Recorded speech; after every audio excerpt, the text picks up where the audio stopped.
चार प्रबल शत्रु आपको खत्म करने के लिए योजना बना रहे हैं। पहला शत्रु, और देखो उन लोगों ने जाल बिछा दिया है, हैरानी की बात है, जाल बिछा दिया और हम लोग सचेत नहीं है, हम शिकार उनके जाल में फंस चुके हैं। पहला शत्रु है इस्लाम, जो तलवार के बल पर आपको कन्वर्ट करता है, और भी अनेक प्रकार के प्रलोभन देकर के डरा धमका के कन्वर्ट कर रहे हैं लोग। और दूसरा शत्रु है ईसाइयत। आपको जानकारी होनी चाहिए, इस देश में एशिया का सबसे बड़ा मदरसा है, इस देश में एशिया का सबसे बड़ा चर्च भी बन रहा है। अरे हैरानी की बात है, एशिया का सबसे बड़ा मदरसा पाकिस्तान ईरान में होता तो कुछ बात समझ में आती, लेकिन हिंदुस्तान में हमारी छाती पर है और वहां से हजारों प्रचारक हर साल तैयार किए जाते हैं इस्लाम को बढ़ाने के लिए। एशिया का सबसे बड़ा चर्च भी आपके पंजाब के अंदर जालंधर जिले के अंदर बन रहा है।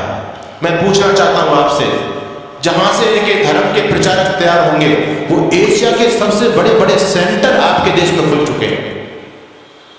2 लाख जमातें इस देश में काम करती हैं, 1 लाख पादरी इस देश में काम करते हैं। दिन रात एक ही लक्ष्य है, हिंदुत्व को खत्म करना। क्या आपके वो भी सेंटर है इस देश में जहां से आपके धर्म प्रचारक तैयार होते हो? बताइए मुझे।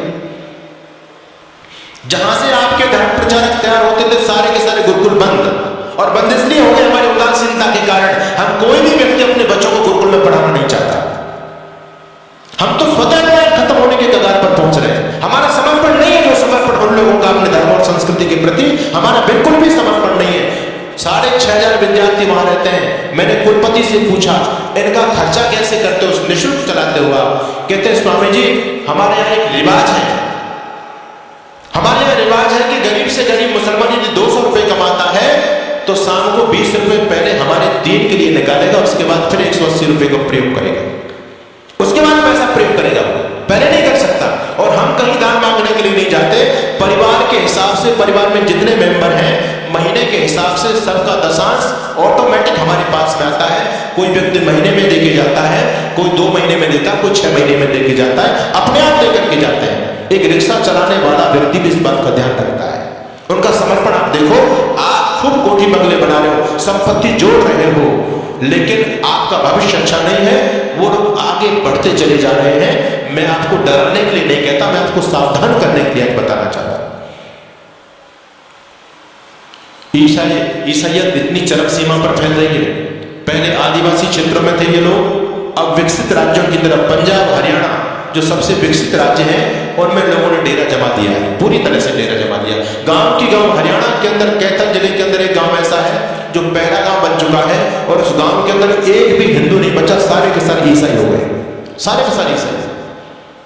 2 शत्रु प्रबल हैं जिन्होंने पूरी तरह से खत्म करने की योजना बना दी। यूरोप से आपको खत्म कर दिया, एशिया से आपको खत्म कर दिया। अब दोनों जो प्रबल शत्रु हैं आपके दुश्मन, ईसाइयत और क्रिश्चियनिटी, इन लोगों का ध्यान केवल भारत देश की तरफ है और उन लोगों का ध्यान केवल आप हिंदू लोगों की तरफ है। दोनों में प्रतिस्पर्धा हो रही है कि कौन ज्यादा से ज्यादा हिंदुओं का सफाया करेगा, कौन इनको ज्यादा से ज्यादा ईसाई बना पाता है या हम इनको मुसलमान बना पाते हैं। दोनों वर्ग बहुत बड़े टारगेट लेकर के आपके बीच में काम कर रहे हैं। तीसरा शत्रु है कम्युनिस्ट विचारधारा। ये इनसे भी ज्यादा घातक है, इनसे भी ज्यादा घातक इसलिए है कि हम इनको शत्रु समझते हैं। क्रिश्चियनिटी और ईसाइयत को और इस्लाम को हम शत्रु मानते हैं, लेकिन ये जो कम्युनिस्ट विचारधारा है, ये अंदर अंदर देश की जड़ों को खोखला कर रही है। उनसे भी ज्यादा खतरनाक है। इनका नाम शमशेर खां नहीं मिलेगा, इनके नाम आपके नाम मिलेंगे, मारकंडे काटजू।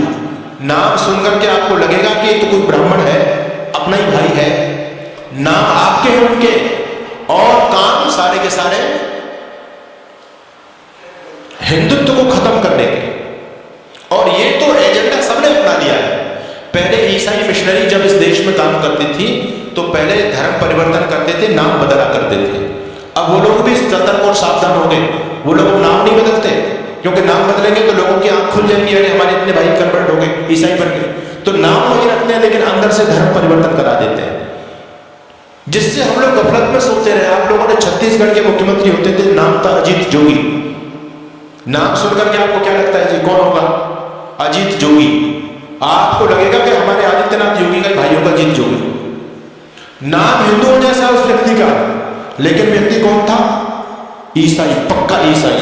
उस व्यक्ति ने सत्ता में रहते रहते लाखों लोगों को कन्वर्ट किया, और जब वो व्यक्ति मर गया तो ईसाई रीति रिवाज के द्वारा उसको दफनाया गया, उसका अंतिम क्रियाकलाप किया गया। मैं आपको बताना चाहता हूं, पंजाब के मुख्यमंत्री होते थे चरणजीत सिंह चन्नी, स्वाफा भी मांगते थे, साफा लगते थे सरदार जी हैं, लेकिन कौन थे? क्रिश्चियन। यानी हम लोगों को गफलत में रखने के लिए मैं कहना चाहता हूं आपसे, एक व्यक्ति है इस देश में जिसको हमारे बहुत सारे भाई बंधु देश का प्रधानमंत्री बनाना चाहते हैं। नाम क्या है जी? राहुल गांधी। ठीक है, हो सकता मेरी बात से लोगों को कुछ मिर्च भी लगे। नाम है राहुल गांधी, लेकिन कौन है? धर्म से बताओ मुझे, क्या धर्म है उस व्यक्ति का? है वो ना मुसलमान ना ईसाई, वो तो वर्ण संकर खिचड़ी है। उसके दादा परदादा कभी मुसलमान थे, फिर उसकी मां ईसाई थी, वो हिंदू तो है ही नहीं। लेकिन हैरानी की बात है कि हिंदू उसको प्रधानमंत्री बनाना चाहते हैं। यानी हम जरा भी नहीं सोचते, जब इस ईसाई इस देश की सत्ता को अपने हाथ में लेगा, वो ईसाइयत को बढ़ावा देगा, हिंदुत्व को बढ़ावा देगा। ये सोचने की बात है। हम अपने स्वार्थ में इतने ज्यादा अंधे हो रहे हैं, आज राजनीतिक स्वार्थों में इतने अंधे हो रहे हैं। कोई अगर राजनीतिक पार्टी देश के लिए अच्छा काम भी करे, हमको उसका विरोध जरूर करना है। अभी इस देश की केंद्र सरकार ने एक योजना निकाली, अग्निवीर की योजना निकाली।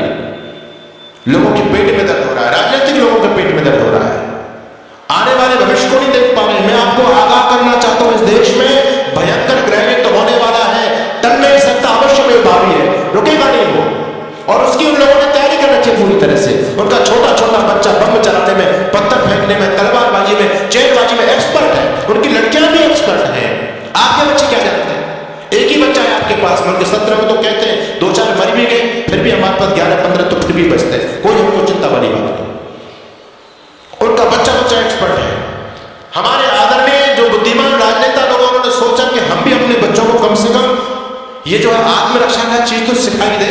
जब देश के हालात बदलेंगे तो कम से कम स्वयं की रक्षा कर पाएंगे, अपनी बहन बेटी अपने बच्चों की रक्षा तो कर सकते हैं वो लोग। इसके लिए अग्निवीर योजना चलाई गई कि हर एक बच्चे को सैनिक शिक्षा दी जाए। अच्छी योजना है, इसका विरोध नहीं करना चाहिए, इसका सम्मान करना चाहिए। हर बच्चे को ये सैनिक शिक्षा मिले, क्योंकि आने वाला समय बहुत भयंकर है। आपके घर में लाठी तक नहीं है, आपका बच्चा कुछ जानता ही नहीं है, आप कैसे उन विधर्मी लोगों से टकराओगे? एक सज्जन कहने लगे अब हमको AK-47 रखनी पड़ेगी, बंदूक रखनी पड़ेगी, भाला रखना पड़ेगा, अपने घर में फरसा रखना पड़ेगा, लाठी रखनी पड़ेगी। अरे मैंने कहा इतने हथियार के नाम तुमने गिना दिए, इन हथियारों को चलाएगा कौन? कोई चलाने वाला है तुम्हारे पास में? एक बच्चा है, उसको हमने क्या बनाना चाहते हैं? उसको DM बनाना चाहते हैं। वो लोग कहते हैं हिंदू इतना मूर्ख प्राणी है धरती पर, एक बच्चा करके अपने बच्चों को DM बनाना चाहता है। हम 17 बच्चा पैदा करते हैं, इस देश का PM अपना बनाएंगे। जिस दिन इस देश का PM हमारा बन जाएगा, DM कुछ नहीं बेचेगा, शासन हमारे हिसाब से चलेगा। क्या लोगों की योजना है? हमसे ज्यादा सोच रहे हैं वो लोग। आप एक बच्चा करके उसको सरकारी नौकर बनाना चाहते हैं, और वो 10 बच्चा पैदा करके सरकारी अपना बनाना चाहते हैं। बताओ किसकी योजना में ज्यादा दम है? हम तो कहीं नहीं ठहरे उनके सामने। उनका इतना समर्पण देखो। आपको मैं धन्यवाद करूंगा कि आज हमारे नौजवानों की संख्या है, यहाँ बच्चे आते हैं, बहुत कम उपस्थिति में आते हैं, लेकिन उनकी मस्जिद के अंदर आप जाकर के देखो कितने नौजवानों की फौज है वहां, क्योंकि वो उस काम को कंपलसरी समझते हैं। हम इस धर्म कर्म को, सत्संग को कंपलसरी नहीं समझते। हम तो ये समझते हैं हमारे काम का, बच्चों का क्या काम है, स्वयं हाथ हिलाते हुए चले जाते हैं। लेकिन वो लोग सारे के सारे समर्पित है अपने मिशन के लिए। इसलिए मैं आपके बीच में निवेदन कर रहा हूं, भयंकर आंधियां चलने लगी है, ज्वार को पैदा करो। मैं तो एक बात कहता हूं साहब, आप भाईचारे की बात बंद कर दो। अपने वजूद को, अस्तित्व को बचाना चाहते हो तो कट्टरता अपने अंदर पैदा करो। हम दुनिया से इसलिए खत्म हो गए, सारी उदारता की ठेकेदारी हम लोगों ने भी ऊपर ले रखी है। बस तुम भाई भाई चिल्लाते रहे, वो तुमको चारा बना करके चाट गए। बड़ी हैरानी की बात है, आज भी लोगों की आंखें नहीं खुल रही है। ये राजनीतिक दल आपस में हम लोगों को लड़ा करके, ये तो नालायक लोग हैं, अपना उल्लू सीधा कर रहे हैं, लेकिन हम भोले भाले भाई आपस में लड़ रहे हैं। उनके षड्यंत्र को नहीं समझ पा रहे हैं पूरी तरह से। आप लोगों को अभी उदयपुर में जो हुआ, एक केवल ट्रेलर देखा, फिल्म चलनी बाकी है। द कश्मीर फाइल आपने देखी है, 30 साल पहली घटना है। अगर इसी प्रकार से सोच रहे तो 30 साल बाद देखना गली गली में कश्मीर फाइल चलेगी।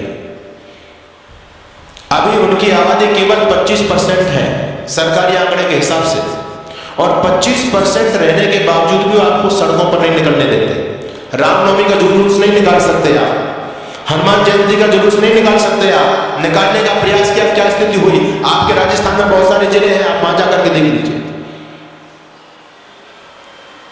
हम 26 जनवरी 15 अगस्त पर तिरंगा यात्रा नहीं निकाल सकते।